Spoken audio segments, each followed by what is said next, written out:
So hello guys and welcome to my channel. I am Shubhadeep Dutta. मैं आपकी chemistry classes में physical chemistry cover कर रहा हूं और आज जो हम चैप्टर पढ़ने जा रहे हैं उस चैप्टर का नाम है thermodynamics and thermo chemistry. So let's start guys without wasting any further time.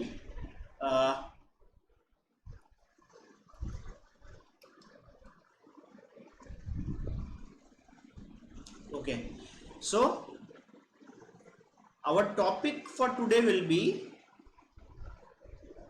thermodynamics. Okay, and we shall also learn thermochemistry in this section. Okay, चलो भाई, थर्मोडायनेमिक्स होता क्या है सबसे पहले हम इस बारे में जानते हैं। थर्मोडायनेमिक्स देखो, हम लोग को अपने डे टू डे लाइफ में हर वक्त एनर्जी के एक फॉर्म को दूसरे फॉर्म में चेंज करने की ज़रूरत पड़ती है ना। फॉर एग्जाम्पल, जो हम लोग फैन देखते हैं घर में, फैन घूमता रहता है ना, ये जो फैन घूमता रहता है बेसिकली इसमें हमें इलेक्ट्रिकल एनर्जी देनी होती है। अगर ये इलेक्ट्रिकल एनर्जी हम इसमें देते हैं तो ये फैन क्या करता है, एक मैकेनिकल मोशन लेता है ना। तो हम लोग बेसिकली एक फैन के जरिए किस एनर्जी को किस एनर्जी में कन्वर्ट कर रहे हैं, इलेक्ट्रिकल एनर्जी को मैकेनिकल एनर्जी में या रोटेशनल एनर्जी में चेंज कर रहे हैं। सही है कि नहीं?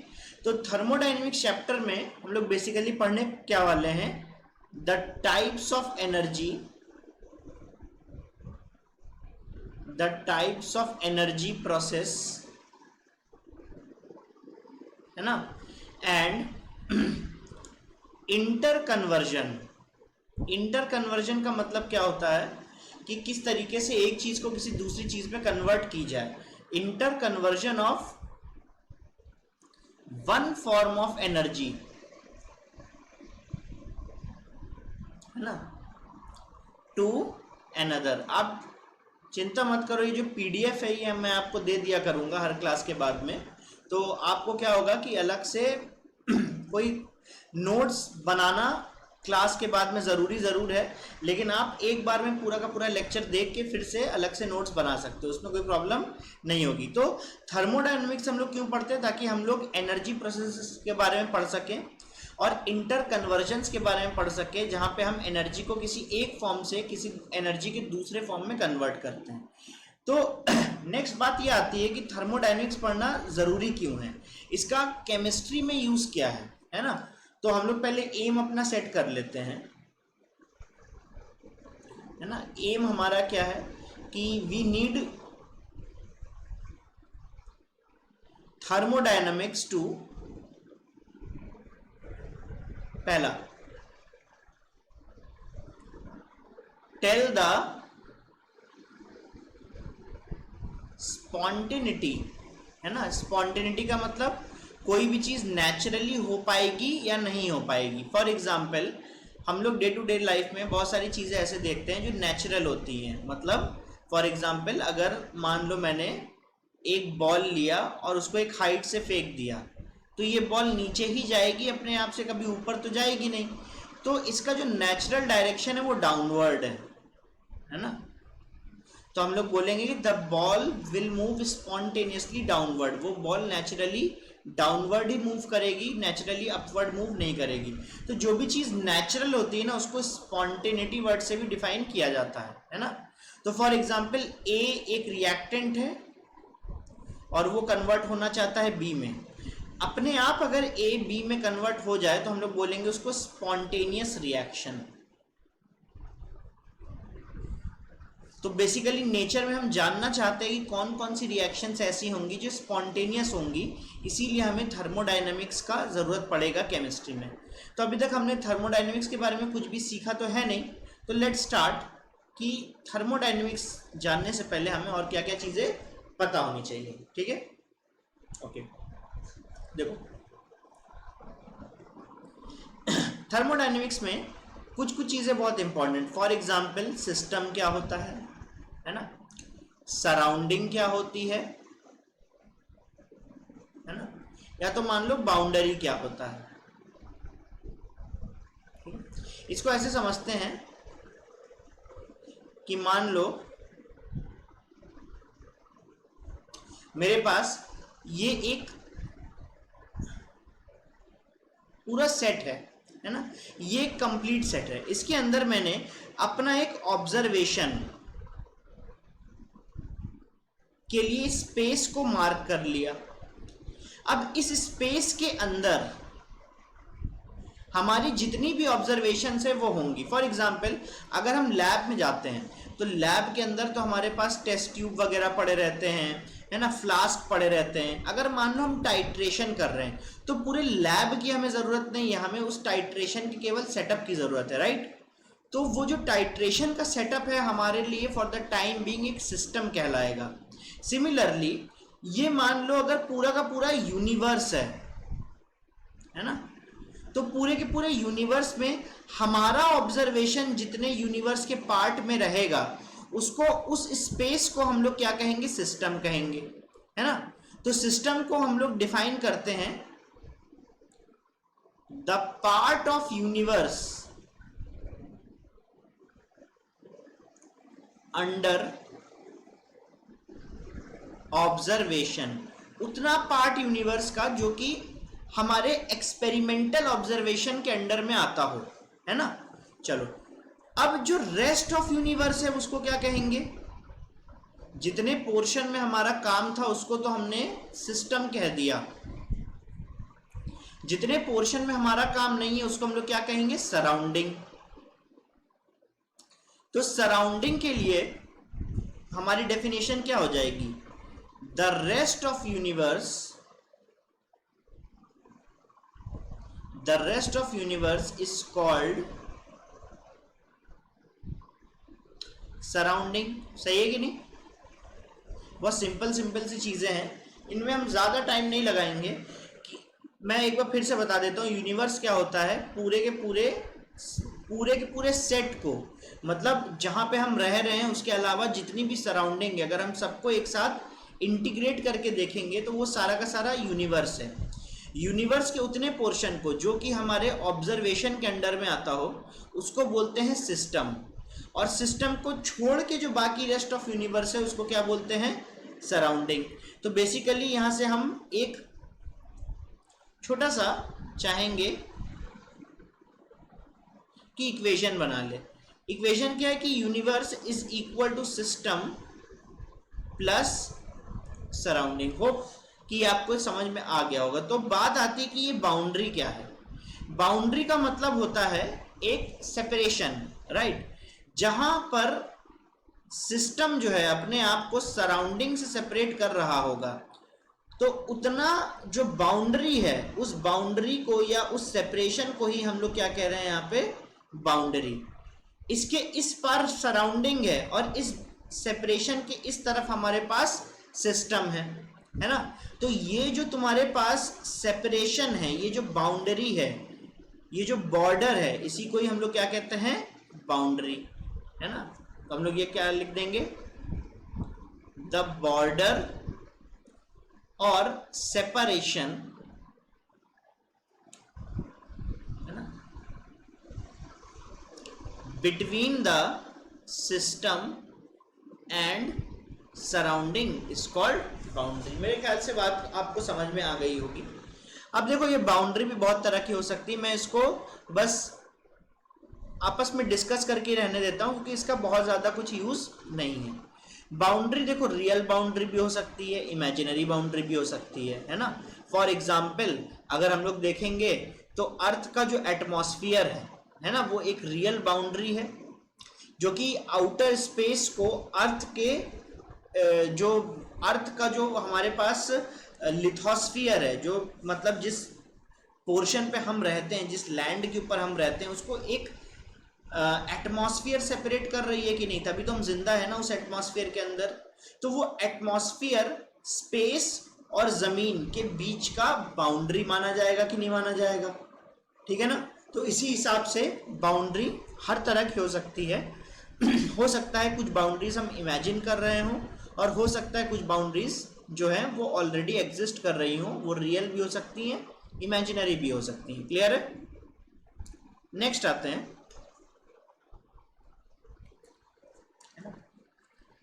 देखो भाई थर्मोडायनेमिक्स में एज अ केमिस्ट्री स्टूडेंट, है ना, जो हमारा ऑब्जर्वेशन रहेगा वो रहेगा सिस्टम के ऊपर, ठीक है ना। हमें जितना भी डेटा या जितना भी ऑब्जर्वेशन देना होगा, जितना भी हमें स्टडीज करनी होंगी, वो सिस्टम के बेसिस पे ही करनी होंगी, है ना। अभी मैंने थोड़ी देर पहले डिस्कस किया था कि ये अगर मान लो पूरा यूनिवर्स है तो जितना पोर्शन हमारा काम का है केवल उसको हम लोग सिस्टम कहते हैं। तो इस सिस्टम के बारे में अगर हम लोग बात करें तो ये सिस्टम 3 तरह के हो सकते हैं। एक तो हो सकता है ओपन सिस्टम, है ना। एक हो सकता है क्लोज्ड सिस्टम, और एक क्या हो सकता है, आइसोलेटेड सिस्टम, ठीक है ना। Open system, closed system, isolated system. अब ओपन सिस्टम क्या होती है, ओपन सिस्टम क्या होता है, किस तरह के सिस्टम्स को हम ओपन सिस्टम बोलेंगे। देखो ये यूनिवर्स जो है इसमें मास भी है और इसमें एनर्जी भी है, सही है ना। मास भी है और एनर्जी भी है। अब ये यूनिवर्स से अंदर जाना चाहता है, मतलब ये जो सराउंडिंग है, सराउंडिंग में जो मास और एनर्जी रखी हुई है, ये बाउंड्री के अंदर मतलब सिस्टम के अंदर जाना चाहती है। तो वो सिस्टम जो कि मास को और एनर्जी को दोनों को सिस्टम के अंदर भी आने दे और सिस्टम से बाहर भी जाने दे, तो वैसे सिस्टम्स को ओपन सिस्टम कहा जाता है। क्या कहा जाता है, ओपन सिस्टम। मैं फिर से बता रहा हूं, सुनो। ऐसे सिस्टम्स जिनकी बाउंड्री इस तरह की बनी हो जो कि मास को अंदर भी आने दे, मास को बाहर भी जाने दे, और एनर्जी को भी अंदर आने दे, एनर्जी को भी बाहर जाने दे, ऐसे सिस्टम्स को ओपन सिस्टम कहा जाता है। फॉर एग्जाम्पल, मान लो हमारे पास एक ग्लास रखा है। ये ग्लास तो ऊपर से तुम्हारा खुला हुआ है ना। मान लो यहाँ पे वाटर रखा है काफी सारा, तो वाटर क्या करेगा, एनवायरनमेंट से हीट को घसीटेगा, मतलब एब्जॉर्ब करेगा, और वाटर वेपर जो है वो बाहर एमिट कर देगा। तो देखो, एक तरह से एनर्जी अंदर गई, एक तरह से मास जो है वो बाहर निकला, है ना। एनर्जी अंदर गई और मास जो है वो क्या, वो बाहर निकला, ठीक है ना। कहने का मतलब ये है कि अगर कोई भी सिस्टम या कोई भी कंटेनर अगर ओपन है किसी भी एंगल से या किसी भी साइड से, तो उसको एक ओपन सिस्टम कहा जाना चाहिए, क्योंकि वहाँ पे मास और एनर्जी दोनों का ट्रांजैक्शन पॉसिबल है। मास भी अंदर आ सकता है और अंदर से बाहर जा सकता है। सिमिलरली उसी तरह से एनर्जी भी अंदर आ सकती है, अंदर से बाहर जा सकती है। बात आती है क्लोज्ड सिस्टम की। क्लोज्ड सिस्टम क्या होता है, जो केवल और केवल अपने अंदर से एनर्जी को ट्रांसफर करने दे लेकिन मास को ट्रांसफर ना करने दे, उसको क्लोज सिस्टम बोला जाता है। फॉर एग्जाम्पल, इस बार हमने क्या लिया, एक एल्यूमिनियम का डब्बा लिया, है ना, या कोई भी ऐसा डब्बा लिया, या कोई भी ऐसे इस तरह का कंटेनर लिया जो कि एक कंडक्टिंग सरफेस से बनी हो। फॉर एग्जाम्पल, आयरन से बनी हो, मान लो, हो सकता है एल्यूमिनियम से बनी हो, है ना। तो कंडक्टिंग सरफेस का मतलब ही क्या होता है कि वो एनर्जी को अंदर आने देगी और एनर्जी को बाहर जाने देगी, है ना। फॉर एग्जाम्पल, अगर ये एल्यूमिनियम टीन को हम फायर के ऊपर रख दें, तो ये जो एल्यूमिनियम की टीन है, तो ये क्या हो जाएगी, ये कंटेनर थोड़ा हॉट हो जाएगा। हॉट होने का मतलब है सिस्टम के अंदर एनर्जी जा चुकी है। जबकि अगर इस फायर को तुम बुझा दोगे तो कुछ समय बाद ये ठंडी भी पड़ जाएगी, मतलब एनर्जी बाहर भी निकल गई, है ना। लेकिन क्योंकि ये ऊपर नीचे हर जगह से सील्ड है, इसीलिए मास अंदर नहीं जा सकता, है ना।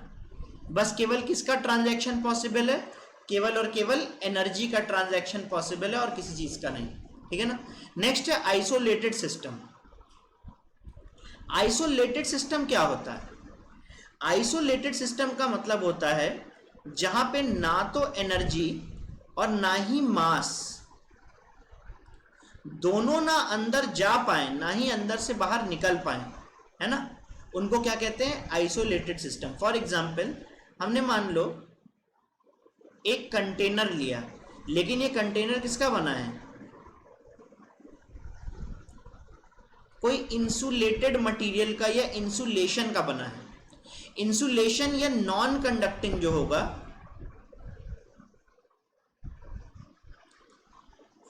उसका मेजर काम क्या रहता है कि वो अपने अंदर हीट को आने नहीं देती, अपने से बाहर हीट को जाने नहीं देती। और ऊपर से अगर मान लो तुमने इस कंटेनर को सील्ड कर दिया, है ना, तो सील्ड होने की वजह से मास अंदर बाहर तो जा नहीं सकता, है ना, और ऊपर से तुमने इसको कंडक्टिंग भी कर दिया, तो कंडक्टिंग होने की वजह से हीट भी अंदर बाहर जा नहीं सकती, है ना। तो जैसे यहाँ पर क्लोज्ड सिस्टम में हमारी जो बाउंड्री थी वो कंडक्टिंग सरफेस से बनी थी, इस वजह से यहाँ पे हीट का या एनर्जी का ट्रांसफर पॉसिबल था। बट इस बार जो हमने कंटेनर लिया है वो पहली बात तो सील्ड है ना, तो मास का ट्रांसफर पॉसिबल नहीं है। दूसरी बात कि वो इंसुलेटेड या नॉन कंडक्टिंग भी है, तो नॉन कंडक्टिंग होने की वजह से यहाँ पर हीट का ट्रांसफर भी नहीं हो सकता अगर ये परफेक्टली इंसुलेटेड है तो, ठीक है ना। तुम लोग एक काम करना, वीडियो को पॉज करके इस पेज का नोट्स ले लेना, क्योंकि मैं अब जो नेक्स्ट बताने जा रहा हूँ उसके एग्जाम्पल्स बताऊंगा इसी पेज में, ठीक है।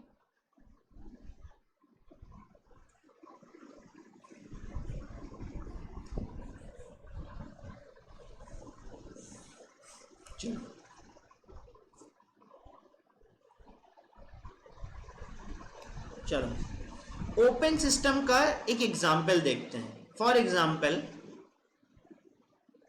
हमारी ह्यूमन बॉडी क्या एक ओपन सिस्टम है?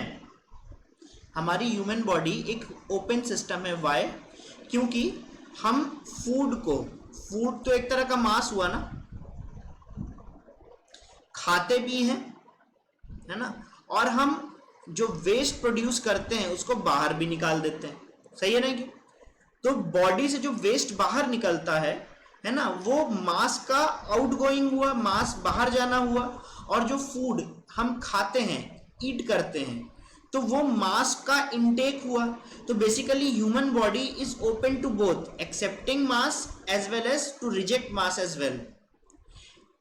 साथ ही साथ ये जो फूड है ये सोर्स ऑफ एनर्जी भी है, तो सिस्टम मतलब हमारी जो ह्यूमन बॉडी है वो एनर्जी को एब्जॉर्ब भी कर रही है।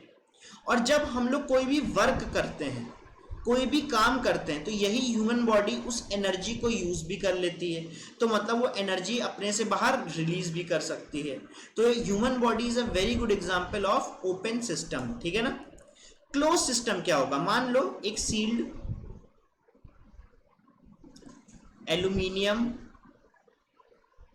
कैन, ये क्लोज सिस्टम हो सकता है, ठीक है ना। वैसे ही आइसोलेटेड सिस्टम क्या होगा? आइसोलेटेड सिस्टम होगा फॉर एग्जांपल थर्मस, है ना। हम लोग डे टू डे लाइफ में थर्मस यूज करते हैं कि नहीं? थर्मस किस लिए यूज किया जाता है? ताकि थर्मस के अंदर रखे, कुछ इस तरह का होता है दिखने में, है ना।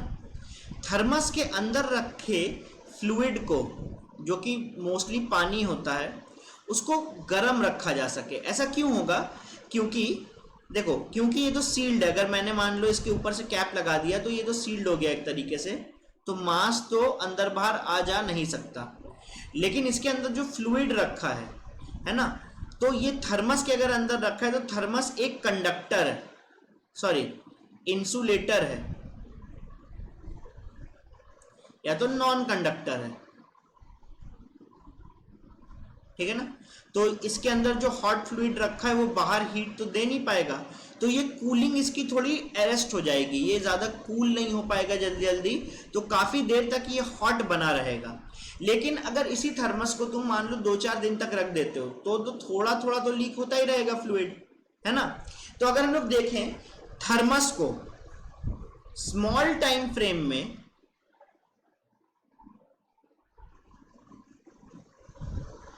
तो ये एक आइसोलेटेड सिस्टम है ना, वो भी कैसा, इम्परफेक्ट। इम्परफेक्ट आइसोलेटेड सिस्टम इसलिए क्योंकि हम कोई भी ऐसा आज तक मटेरियल खोज नहीं पाए जो 100% इंसुलेटेड हो। तो अगर हमें 100% आइसोलेटेड सिस्टम चाहिए तो हमें परफेक्ट इंसुलेशन चाहिए। तो उसके नियर अबाउट थर्मस को हम एक इंसुलेटेड सिस्टम मान सकते हैं, क्योंकि काफी ज्यादा देर तक ये हॉट फ्लूइड को ठंडा होने नहीं देता है। मतलब इसने क्या किया है कि एनर्जी को अरेस्ट करके रखा है, बाहर जाने नहीं दे रहा है। तो it is a very close relative to an isolated system. मेरे ख्याल से बात समझ में आपको आ गई होगी, ठीक है।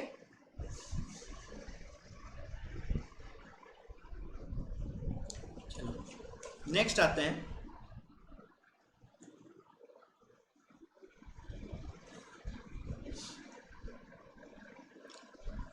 नेक्स्ट है state of the system.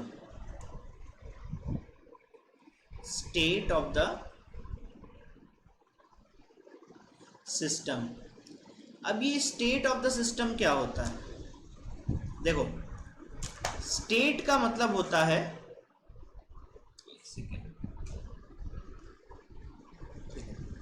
State का मतलब होता है कंडीशन, या तो इसको हिंदी में अवस्था भी बोल सकते हैं। जिस भी कंडीशन में कोई एक सिस्टम रह रहा होता है उसको बोलते हैं state of the system. For example हम लोग इसको क्या कह सकते हैं कि the condition in which a system is found is called the state of the system. एक स्टेट की कंडीशन, उसकी कुछ मेजरेबल प्रॉपर्टीज होती हैं जिनको हम मेजर कर सकते हैं, है ना। फॉर एग्जाम्पल मान लो एक पिस्टन सिस्टम है ना, इसके अंदर गैस रखी है। तो इस पिस्टन सिस्टम को तुम कैसे डिफाइन कर सकते हो? इसको डिफाइन करने के बहुत सारे तरीके हैं, इसके बहुत सारे मेजरेबल प्रॉपर्टीज,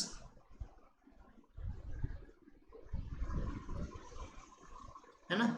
अगर हम मेजर करते हैं तो वही तो उसकी स्टेट है, क्योंकि उसी कंडीशन में वो रह रहा है।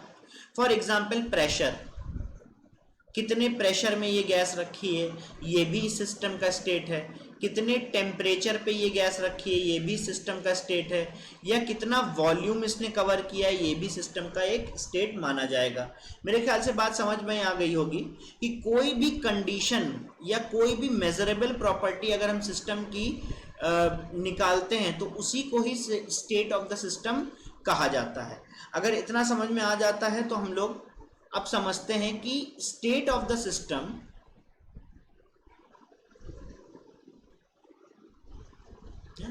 कितने तरह के होते हैं। State of the system basically दो तरह के होते हैं। एक है तुम्हारे पास स्टेट फंक्शन, ठीक है, और दूसरा है तुम्हारे पास पाथ फंक्शन। स्टेट फंक्शन और पाथ फंक्शन, इसको हम ऐसे समझते हैं कि मान लो हमारे पास ये एक पॉइंट है ए और ये एक पॉइंट है बी, ठीक है ना। इन दोनों के बीच में जो नियरेस्ट डिस्टेंस है, मान लो वो 5 मीटर है ना। नियरेस्ट डिस्टेंस जो है मान लो वो 5 मीटर है, तो ये 5 मीटर क्या कहलाएगा? ये 5 मीटर इसका डिस्प्लेसमेंट कहलाएगा। मान लो कोई एक बॉल है, वो यहाँ पे रखी है, इसको हमें यहाँ तक पहुँचाना है, पॉइंट बी तक। तो कितना डिस्प्लेसमेंट होगा इस बॉल का? इसका डिस्प्लेसमेंट होगा 5 मीटर, है ना। तो डिस्प्लेसमेंट एक स्टेट फंक्शन है कि एक पाथ फंक्शन है? तो स्टेट फंक्शन को जानने से पहले चलो हम लोग स्टेट फंक्शन को डिफाइन करते हैं। स्टेट फंक्शन का मतलब होता है which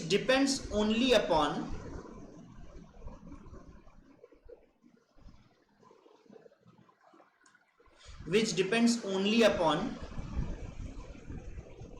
initial position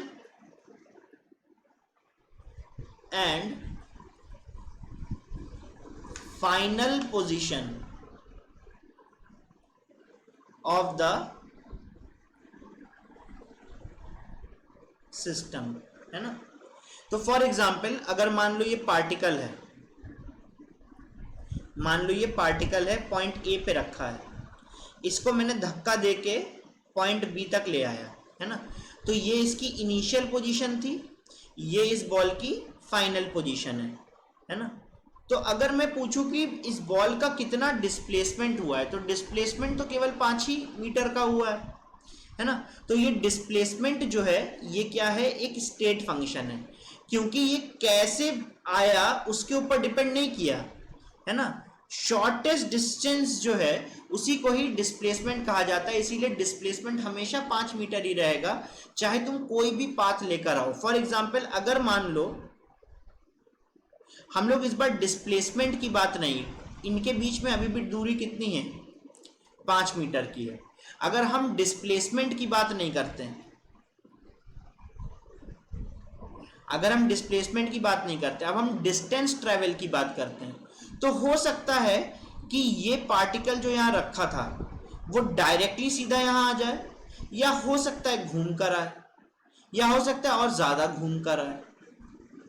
तो जितना भी ये अलग बात करेगा इसका डिस्टेंस उतना ही चेंज होता चला जाएगा। भाई यहाँ से यहाँ आने के लिए अगर हम बोले कि इसने कितना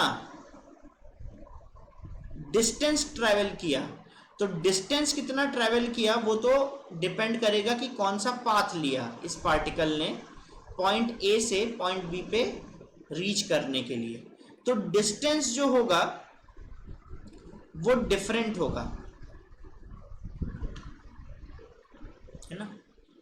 डिस्टेंस जो होगा वो डिफरेंट होगा, है ना, क्योंकि ये पाथ के ऊपर डिपेंड करता है, जबकि डिस्प्लेसमेंट जो है ना, ये सेम होगा, क्योंकि ए से पॉइंट बी के बीच में जो शॉर्टेस्ट डिस्टेंस है वो अभी भी 5 मीटर है यहाँ पे, और यहाँ पे भी 5 मीटर था। कोई प्रॉब्लम? तो अगर हम लोग फिजिक्स के पॉइंट ऑफ व्यू से भी देखें तो स्टेट फंक्शन में हम लोग डिस्प्लेसमेंट को जगह दे सकते हैं, और पाथ फंक्शन में हम डिस्टेंस ट्रैवल्ड को जगह दे सकते हैं। कितना डिस्टेंस ट्रैवल किया हमेशा डिपेंड किसके ऊपर करेगा, कि कौन सा पाथ उसने अपनाया, ठीक है ना।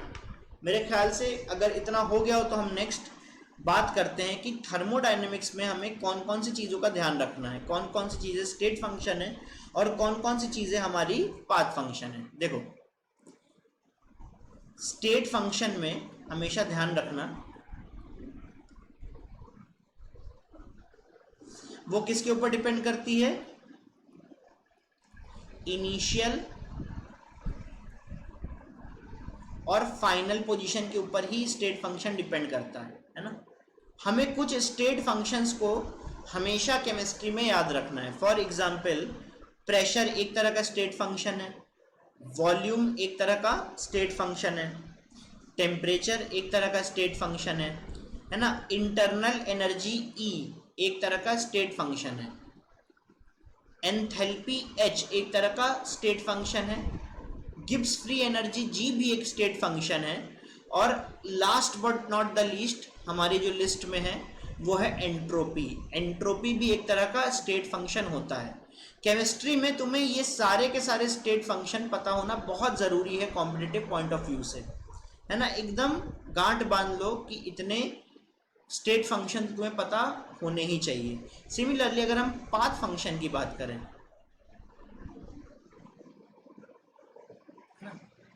सिमिलरली अगर हम पाथ फंक्शन की बात करें तो कोई भी तरह की एनर्जी रिलेटेड टर्म होगा, है ना। एनर्जी भी कैसा, जैसे हीट और वर्क से रिलेटेड, इंटरनल एनर्जी या एंथैल्पी ये सब वाला नहीं, है ना। तो फॉर एग्जांपल अगर देखें हम लोग कोई भी तरह की एनर्जी होगी, फॉर एग्जांपल हीट या वर्क से रिलेटेड कोई भी तरह की एनर्जी होगी, तो वो पाथ फंक्शन में आएगा। अभी मैं तुमको दिखा दूंगा कि कैसे आना चाहिए, है ना। यहाँ पे एग्जाम्पल लिख लो पाथ फंक्शन के, फिर हम लोग डिस्कस करते हैं कि ऐसे एग्जाम्पल हमने क्यों लिए। एक सेकेंड, ओके ओके। तो हीट एक पाथ फंक्शन है, वर्क एक पाथ फंक्शन है, टोटल हीट कैपेसिटी भी एक पाथ फंक्शन है, ठीक है ना। टोटल हीट कैपेसिटी में देखो क्या आता है, मोलर हीट कैपेसिटी आ सकता है, ठीक है ना, मोलर हीट कैपेसिटी आ सकता है, या स्पेसिफिक हीट कैपेसिटी आ सकता है।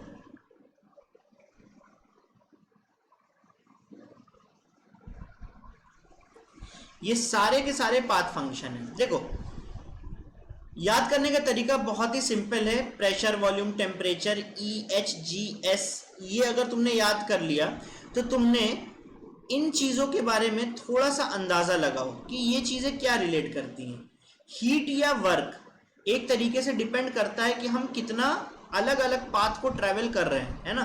फॉर एग्जाम्पल वही सेम फंडा लेते हैं, अगर हम पॉइंट ए से पॉइंट बी पर आए, ठीक है ना, पॉइंट ए से पॉइंट बी पर अगर हम लोग आते हैं, है ना, तो यहाँ पे अगर तुम सबसे शॉर्टेस्ट डिस्टेंस ट्रैवल करोगे, है ना, तो तुम एनर्जी कम लगेगी।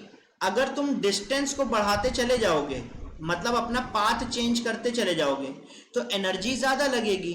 तो जितनी भी हीट और वर्क रिलेटेड चीज़ें होती हैं उनको हम हमेशा पाथ फंक्शन में रखते हैं। बात समझ में आती है कि नहीं।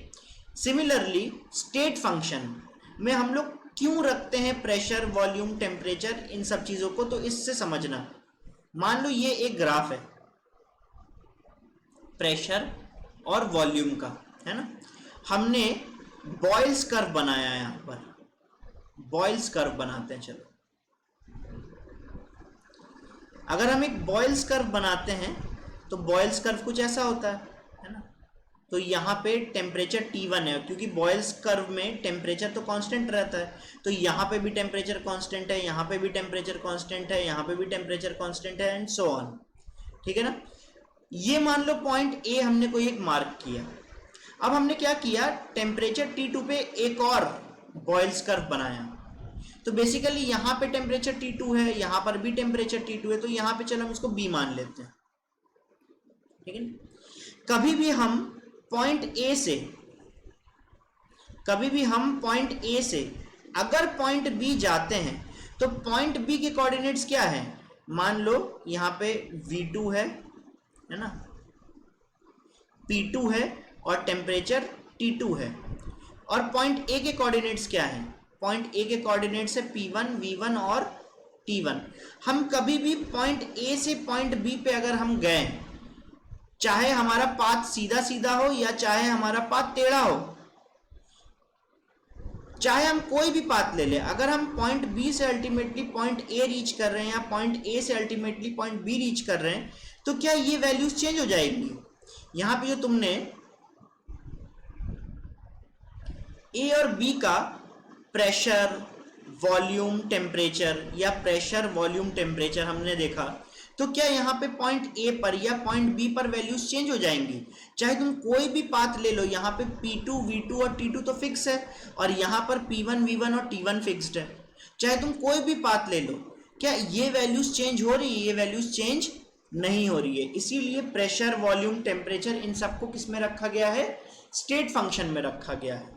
सिमिलरली अगर हम पाथ को चेंज करेंगे तो भाई शॉर्टेस्ट पाथ होगा तो भाई एनर्जी ट्रैवल करने की कम लगेगी, और अगर लॉन्ग पाथ होगा तो एनर्जी जो है वो ट्रैवल करने की ज़्यादा लगेगी। तो पाथ के ऊपर एनर्जी रिलेटेड टर्म्स आ रहे हैं, heat, work and so on, है ना। लेकिन इनिशियल और फाइनल पॉइंट के ऊपर प्रेशर वॉल्यूम टेम्परेचर EHGS ये सब चीज़ें डिपेंड करती हैं। तो इसीलिए हमने इनको स्टेट फंक्शन में रखा है और इनको हमने पाथ फंक्शन में रखा है। कोई प्रॉब्लम, ठीक है।